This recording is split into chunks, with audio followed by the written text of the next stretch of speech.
Ang tinatanong witness, tinatanong ni Marcoleta. Ang sumasagot yung chairman, si Ping. Sino yung may-ari ba talaga nung bahay na yon? I will answer that. Ang may-ari po dati, Doris Magsaysay Ho. And you were there as what? Staff ng tenant. May tenant kasi si Doris Magsaysay Ho na sila nakatira, silang staff.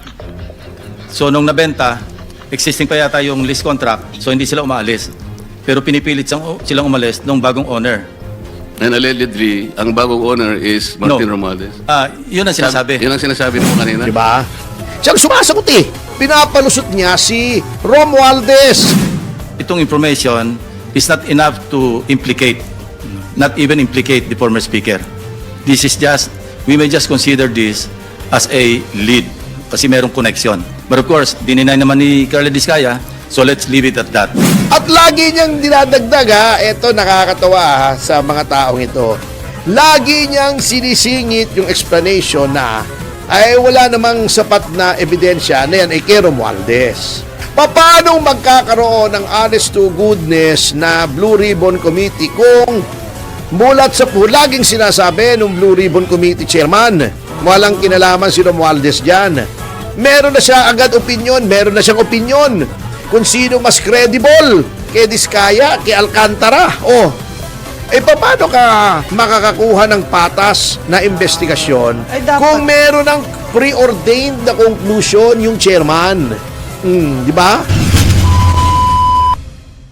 Kita niyo yung Blue Ribbon kasi talagang moro-moro. Saan kayo nakakita?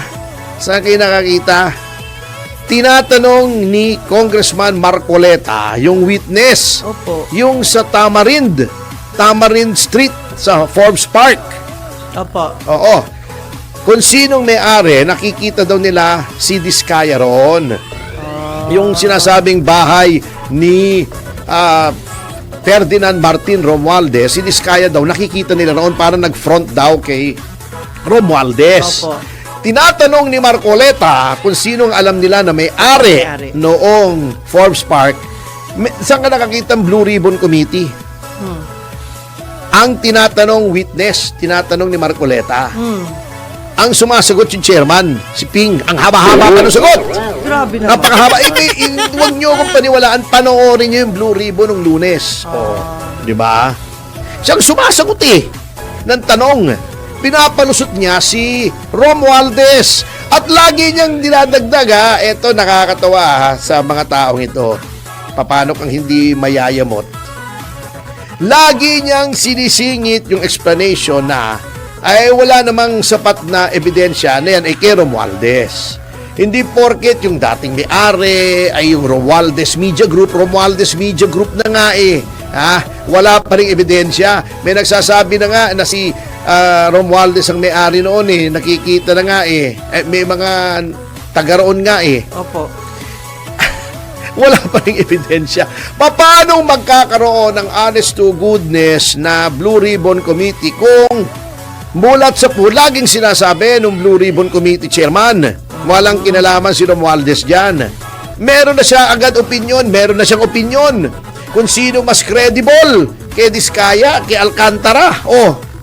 Paano ka makakakuha ng patas na investigasyon kung meron ng preordained na conclusion yung chairman? Di ba?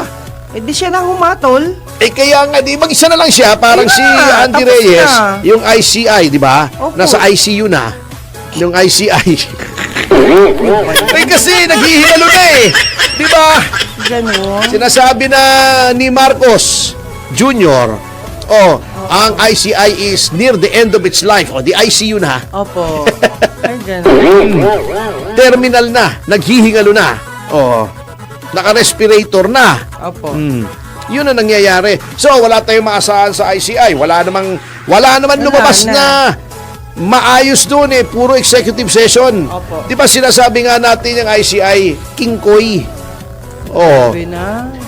Sa dami-dami ng pinatawag, meron pa silang rules on live streaming para ma-live stream daw yung testimonya ng mga iniimbestigahan nila kasi kailangan daw transparent. Di ba? Oh. Pinapaalam sa mga taong bayan kung anong nangyayari. Ay, di ba lahat executive session? Puwera lang isa. Isa! Sino po?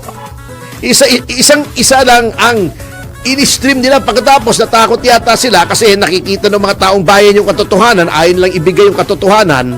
Pag nag-livestream, lahat. Dumating si Arjo Atayde, executive session. Dumating si Sandro Marcos, executive session. Walay! Oh, kaya wala nang nag-iintindi sa ICI, men. Hindi ka pa bang mga balita tungkol sa ICI? Wala. Kasi wala nang kabuluhan eh. Ano yun, sir? Sila-sila lang ang nag-usap? Oo, sila lang. Ayon lang pa alam sa taong bayan. Wala na. Wala talaga. Wala na. Executive session, di ba nung una, high hopes tayo eh. Opo. Wow, ICI. Kasi natuwa pa nga kami. Opo. Di ba? Sabi pa nga, okay. Nakinig si Pangulong Marcos sa sigaw ng bayan na magkaroon ng independent commission na mag-iimbestiga nitong floodgate. Nitong iskandal sa flood control at sa mga substandard na infrastructure. O ano nangyari? Kamote. Wala na. Kaya yun, below sea level yung trust rating niya, walang nagtitiwala sa kanya. Oh my God. Pateho, ganyan nga eh. Pagkatapos, si deny. Unang-una, sinabi, wala daw silang kinalaman doon sa nag-file ng impeachment. Sino maniniwala sa'yo? Ang nakakatawa kasi, napaka hindi sila creative, di ba? Wala na ba silang mahanap na abogado kundi yung identified, nakakampi nila. Kita mo, ang sinasabi, itinatanggi nila siya. Siyempre, meron ba naman tao na aamin Opo. sa mga kabuktutan na ginagawa, di ba? Opo. Ang nag-deny pa, si Auntie Claire yata, sinong maniniwala dyan, di ba? Di ba? Yun lang. Eto, sinasabi nila, wala daw script na sinusunod doon sa impeachment na walang kakwenta-kwenta na inihain. Wala daw, di ba? Pinaliwanag na natin yan Opo. kahapon kung bakit kahina-hinala yan based on facts that can be easily verified.